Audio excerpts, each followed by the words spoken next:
So what we have here is a true sequel or a true follow-up to the previous games. Everything wrong with the other games, besides Team Galactic, was fixed. The story is a bit different, and we do see Cyrus at the start of the game, and Rowan just decides to give us Pokemon right off the bat after we bump into him. It's kind of lame, because I really did like the other one better, but whatever.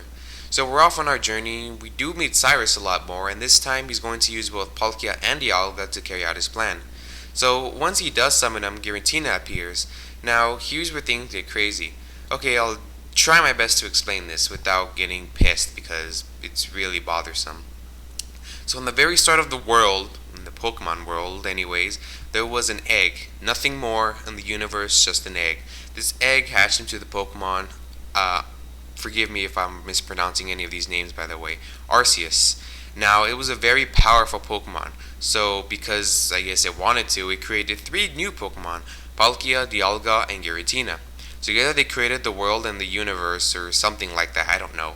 But Giratina was violent, apparently, I don't know how, and it was the more powerful of the two, I think. So Arceus banded into another world known as the Distortion World, which I guess it created or something. But here, time does not flow, nor does space exist, which kind of weird. After that, Arceus made up Uxie, Mispert, and Azelf, and a bunch of other legendaries, and then it went into, I don't know, it got into a deep sleep because it was really lazy or whatever. Way to make Pokemon retarded, guys. Way to make Pokemon retarded. Anyway, Cyrus summons these two, but Giratina stops the process and takes Cyrus into the distortion world. We chase after him, and with a mere weak creation of a man, catch it with a Pokeball. Yeah, we chase down Giratina into the distortion world, and it was so violent, and it was one of the first Pokemon ever created, and with the creation of man, a Pokeball, we're able to catch it. Yeah, I'll get more into that in the Legendaries video. Anyways, so then Cyrus decides to stay in the distortion world, not the legendary world, distortion world for I don't know what reason, but whatever. I guess because Cyrus has an awesome battle theme, that's why. We all love it, it's good. Anyways, that story just really sucks hard. I know I said Platinum was great, but not so much story-wise. And I mean, it's interesting, just not, I don't know, great or anything. Anyway, some other changes include the third gym confusion. Ooh, what does that mean? Well, it means that some trainers went to the third city, Heart Home City, and thought that they needed to battle the gym there because there was a gym. However, they didn't know that they needed to go to the next city first, beat the gym, go to the next city, beat the gym, and then come back and then beat the gym there. So now they just do it like they should have done in the first place and do it 1, 2, 3 instead of 2, 5, and then 3. I don't know, something like that. Anyways, there's also better things and better improvements like smooth, faster battles and faster surfing. Oh, and we get 2 new characters. The first one is Handsome. What's that? Looker? I'm sorry, I have no idea what you're talking about. I only know who Handsome is. I don't know any retarded name. So he's like a detective working for the police who does absolutely nothing. But at least we get to battle him. Oh, that's right, we don't. Next is a new commander in Team Galactic. The commanders were all named after planets, Mars, Jupiter, and Saturn, which was awesome. I wish they would have had a Mercury too, that would have been pretty sweet, or Neptune, or Pluto. Well, this commander was, and I repeat, was named Pluto in the Japanese version. However, in the US version, they named it to, again, am I mispronouncing this? Sharon, I think it's Sharon, I don't know, one of Pluto's moons, and I believe it's supposed to be the biggest one. You know, I heard that they had to change it because they didn't want any trouble from Disney, and that's really dumb. I think the real reason was it was because Pluto sadly isn't a planet anymore, so they named it Sharon, which is much better. Why not just name him something like, I don't know, Neptune or Mercury? Why did they have to name him Sharon? Why couldn't they just name him something after a planet and well? Or if you're gonna stick to naming it after a moon, name it Phobos. It would have been badass. Phobos, he's here to kick your ass. Oh yeah. Anyway, Sharon, again, doesn't do much. Post game, he revives Team Galactic, or he tries to, and has another plan to rule the world or something, I don't know, with another legendary Pokemon. I have no idea. We can't battle him either, so it's actually a waste. Apparently, he also discovered the Pokemon Rotom as well. I don't know. Besides this, the Elite Four got a nice upgrade in their Pokemon, thanks to the new Pokedex. Post game, there are also some cool things we get to do. For example, we get to re-battle the gym leaders, and there is a battle frontier again.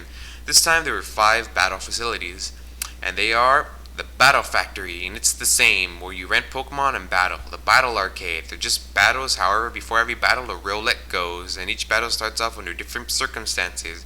The Battle Castle, it's just battles too, only for every win you get castle points, which you can use to pay for different things, such as healing. The Battle Hall, it's pretty cool, you enter one Pokemon and you choose which type you get to battle, and finally, there's the Battle Tower, just straight up battling.